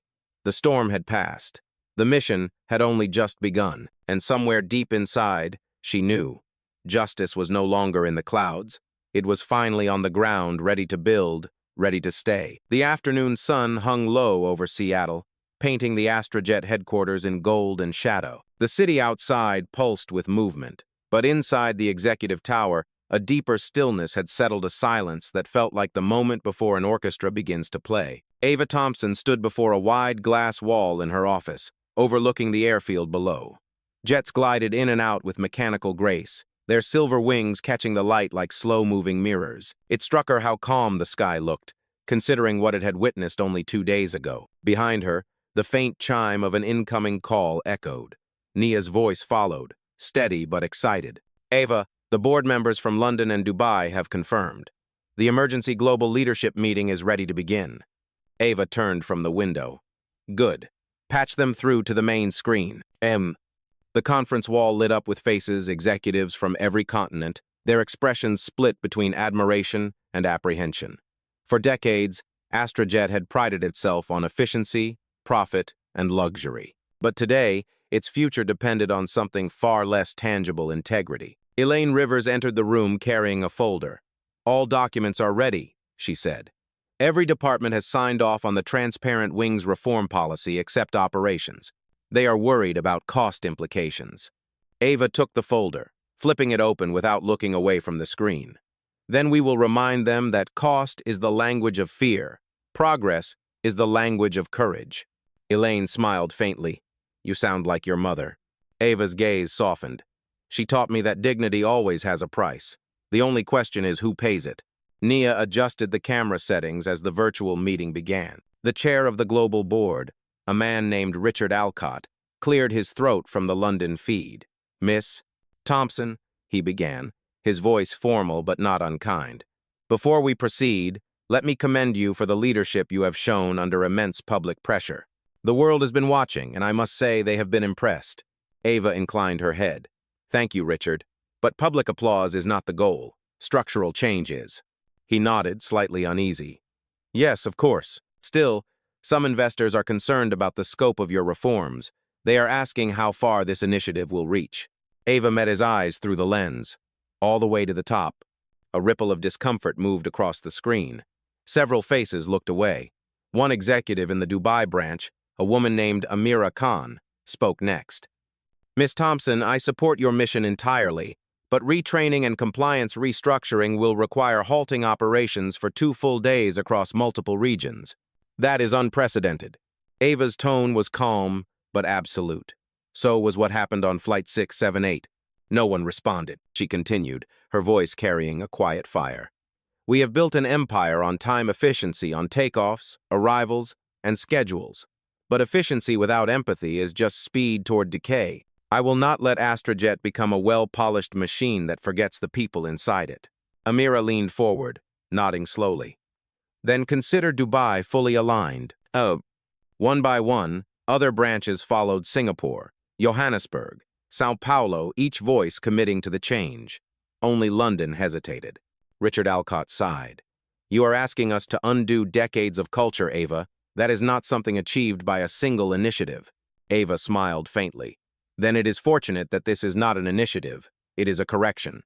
He stared at her through the camera, searching for hesitation and finding none. Finally, he said, Very well. The motion to approve the transparent wings reform passes with unanimous consent. Elaine exhaled quietly, relief washing over her features. Congratulations, Ava.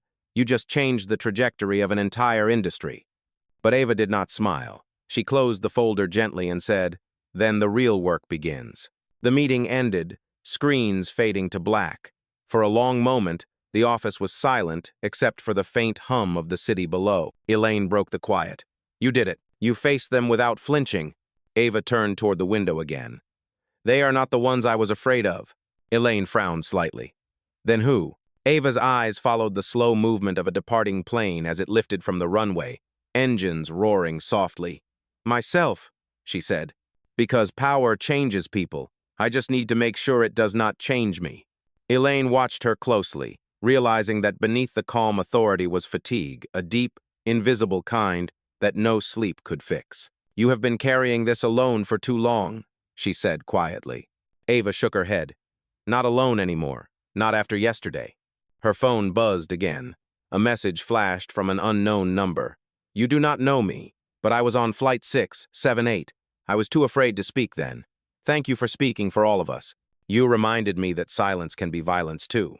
Ava read it twice, then set the phone down. Her reflection in the window overlapped with the Astrojet logo etched in the glass.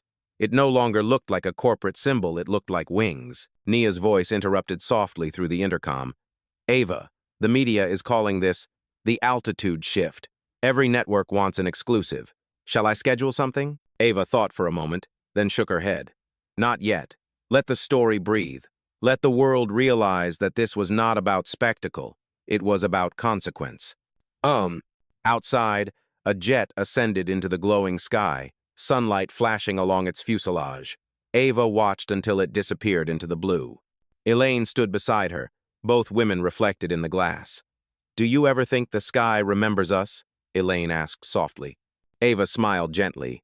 It does, every time we rise differently. The room fell into peaceful quiet. The reforms were in motion, the noise of crisis fading behind her, replaced by something steadier purpose. For the first time in a long time, Ava felt weightless, not because the battle was over, but because she had finally learned how to stand in gravity and still feel like flying. And as the city glimmered below, she whispered almost to herself, Justice has altitude too, it just takes longer to land. Night had descended once again over Seattle, but this time the darkness carried peace instead of tension. The storm clouds that had haunted the skies 2 nights earlier were gone, replaced by a quiet canopy of stars. The Astrojet Tower gleamed like a glass pillar, its top floors still lit, where work had not yet stopped. Inside her office, Ava Thompson sat at her desk, surrounded by faint light and silence. The documents from the day's reforms lay neatly stacked beside her signatures, resolutions, and commitments that would ripple through the entire aviation industry. Yet, for all the achievement in front of her, her gaze was distant. The city lights below blinked like slow heartbeats. The soft chime of a door opening broke her reverie. Elaine Rivers stepped inside, carrying 2 cups of tea instead of folders. If I bring one more report, you will start charging me rent, she said, smiling gently. Ava smiled back, grateful. You read my mind. Elaine set 1 cup in front of her. You have been here since dawn. You have earned at least 10 minutes of stillness. Ava leaned back in her chair, exhaling slowly. Stillness feels strange after the noise. Elaine sat across from her. Noise fades. Change stays. For a moment, the 2 women sat in comfortable quiet. The hum of the city below seemed distant, softened by glass and perspective. Finally, Ava spoke, her tone softer than usual. Do you know what I kept thinking about today? My mother. She used to say that storms are not punishments, they are clarifications. They wash away what should not stay. Elaine nodded, her expression thoughtful. Then this company just had the storm it needed. Ava smiled faintly. Maybe the world did too. She took a slow sip of tea, letting the warmth settle her. When I was on that plane, when she hit me, I remember the silence that followed. Not the sting, not the embarrassment, just that silence. I realized in that moment that power is not about volume, it is about presence. Elaine's voice was quiet. You turned that silence into an entire movement. Ava looked down at her hands. I did not do it alone. Every person who refused to look away helped carry it. The intercom buzzed gently. Nia's voice came through, respectful and calm. Ava, I apologize for interrupting, but there is someone downstairs asking to see you. She says she is a passenger from Flight 678. Ava blinked, surprised. Did she give her name? Yes, Nia replied. Lydia Barnes. Ava's eyes widened slightly. Seat 21C. Elaine had tilted her head. You remember her? Ava nodded. She was the one who tried to speak up before the slap. Security asked her to sit down. Should I have her sent up? Nia asked over the intercom. Yes, Ava said softly. Bring her in. A few minutes later, the elevator doors opened and Lydia Barnes stepped into the office. She was a tall woman in her early 40s, dressed simply but neatly, with eyes that carried both gratitude and apology. She hesitated near the doorway until Ava gestured warmly. Please, come in. Lydia nodded and took a tentative step forward. Miss Thompson, I do not even know how to begin. I have replayed that flight 100 times in my mind. Ava stood, her expression kind. You do not owe me an apology, Lydia. Tears filled Lydia's eyes. But I do. I wanted to defend you, but I froze. I saw it happening, and I stayed silent because I was afraid of being removed from the plane. I have never stopped thinking about it. Ava walked closer, her tone gentle. You are not the only one who froze. The world has been freezing for centuries in moments like that. What matters is what we do after the thaw. Lydia's voice trembled. When you stood up and spoke to the cabin, it felt like you were speaking to every person who had ever looked down and stayed quiet. You changed something in me. Ava reached out and placed a hand on her shoulder. Then promise me you will carry that change forward. Every voice that wakes up from silence is part of the movement now. Lydia nodded, wiping her tears. I will. And I wanted to tell you that my daughter watched your speech today. She said, Mom, that is who I want to be when I grow up. For the first time that night, Ava's composure cracked. Her eyes softened, glassy with emotion. Then maybe this was never about punishment. Maybe it was about planting something. Elaine, standing quietly by the window, whispered, You have planted more than you know. Ava looked at Lydia and smiled. Thank you for coming, truly. When Lydia left, the room felt different, lighter, warmer. Ava returned to the window and looked out once more at the endless runway lights stretching across the horizon. The hum of aircraft engines rose faintly through the night air. Elaine joined her side. Do you ever wonder if the sky forgives? Ava shook her head gently. The sky does not forgive. It remembers, and it waits for us to rise better next time. A notification blinked on her phone. It was a live update from the Transparent Wings portal. 1,000 verified submissions processed, 50, 3 resolved, ongoing dialogues initiated in 7 regions. She smiled quietly. It is working. Elaine looked at the screen and nodded. You turned turbulence into transformation. Ava's gaze drifted upward to the stars, scattered like tiny declarations of persistence. We all did, she said softly. The lights in her office dimmed automatically as the clock struck 11. The city outside shimmered with reflections of movement planes taking off, headlights crossing bridges, signals flickering like Morse code from humanity to heaven. Ava whispered almost to herself. Every injustice has a beginning, but if we are brave enough, every truth can have wings. Elaine placed a hand on her shoulder. And you taught the world how to fly with them again. Ava closed her eyes for a moment, allowing the calm to settle. Then, looking out at the open night, she smiled faintly. Tomorrow the sky will look the same, but the world beneath it will not. The sound of a departing jet rolled through the air, steady and sure. And in the quiet that followed, Ava knew. The storm had not just passed, it had cleared the path for something larger, something enduring, something just beginning to ascend.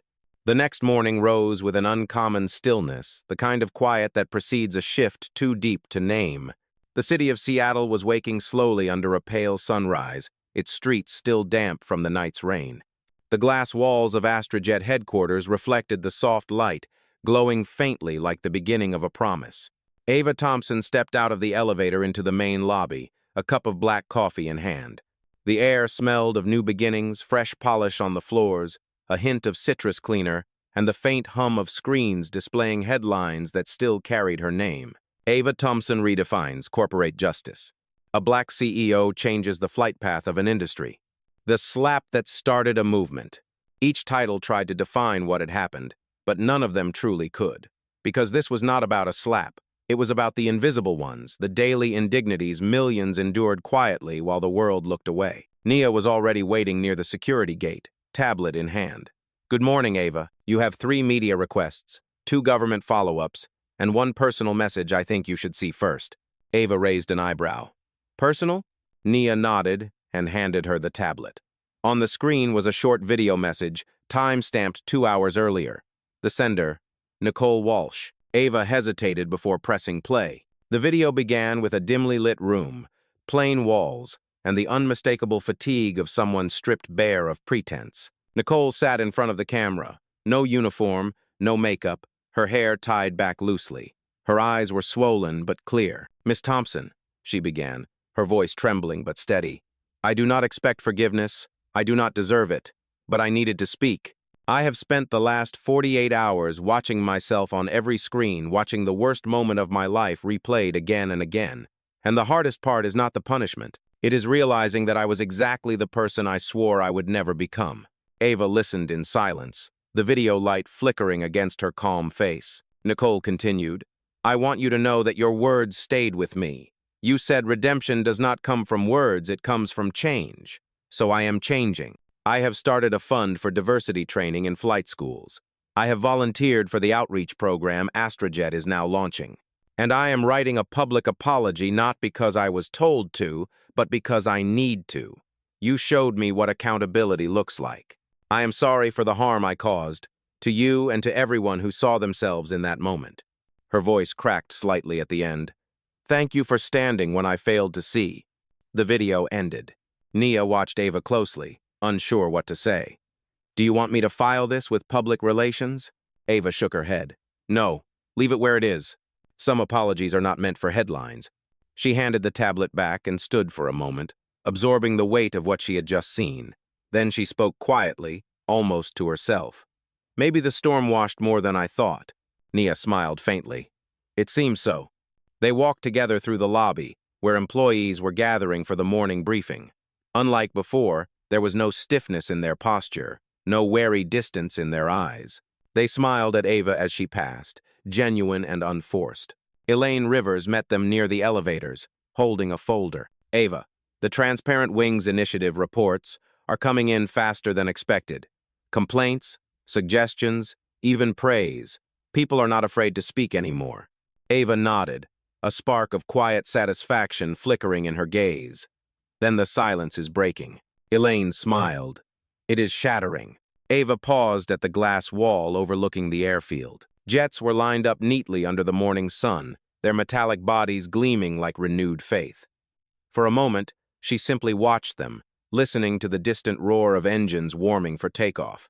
"Do you remember," Ava said softly, "the first time I told the board that leadership should look like the passengers we serve?" Elaine laughed quietly. "You were nearly laughed out of the room." "I was," Ava said. "But now the world is listening."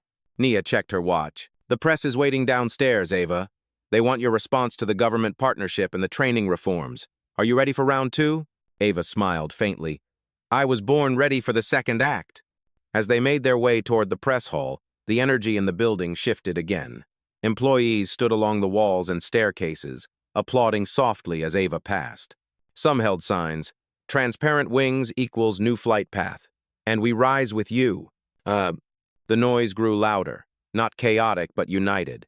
Ava stopped at the top of the staircase, looked down at them, and raised her hand not to silence, but to steady. "Thank you," she said, her voice carrying through the hall. "You have no idea what it means to see this." The applause faded into attentive quiet. Ava continued, "Change does not live in speeches. It lives in the choices we make when no one is recording. It lives in the way we treat the people who cannot defend themselves. It lives in courage, the quiet kind, the daily kind." She scanned the faces before her. "We are not just building an airline. We are building a message. That dignity will no longer need to fight for a seat." A long silence followed, the kind that fills the chest instead of the ears. Then someone began to clap again, and soon the entire room followed wave after wave of sound, rising like an engine ascending through clouds. Ava smiled, her composure unwavering but her eyes glistening. "Now," she said softly, "let us fly differently." Later that evening, when the sun dipped behind the horizon and the city lights bloomed again, Ava stood once more in her office. The world outside glowed golden, and on her desk sat the signed global agreement, the industry's first ethical aviation reform charter. Her phone vibrated one last time. A text from an unknown number appeared.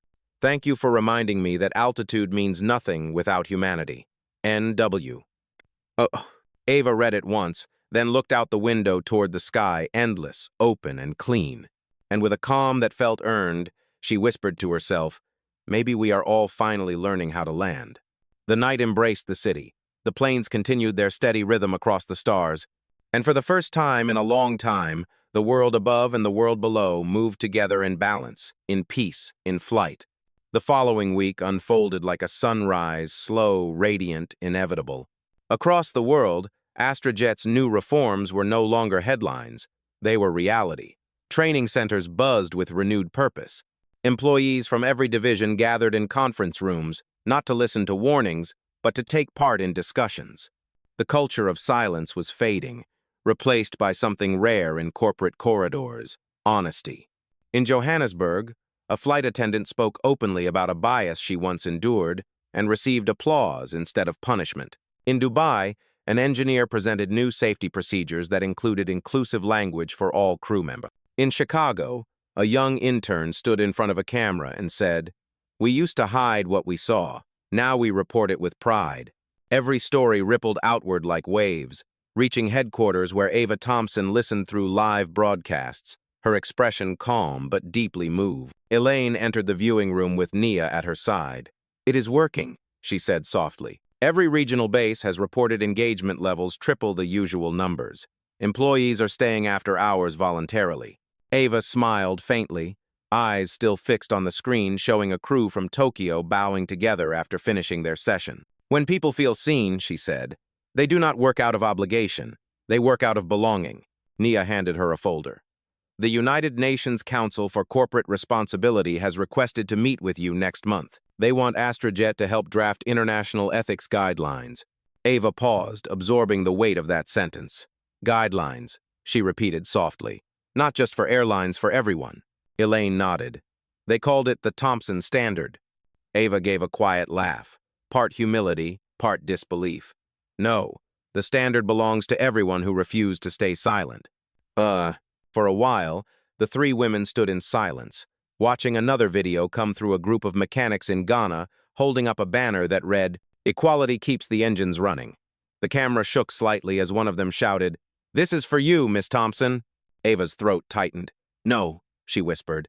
"This is for all of us." She walked toward the window overlooking the airfield.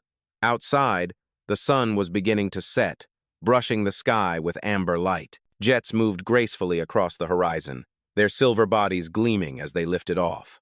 Elaine stepped beside her. "Do you ever miss flying?" Ava smiled faintly. "I never stopped. I just changed the altitude." Nia looked at her, admiration in her voice. "What will you do now?" Ava turned toward them, her eyes bright but grounded. "Now we make sure the sky stays open for everyone."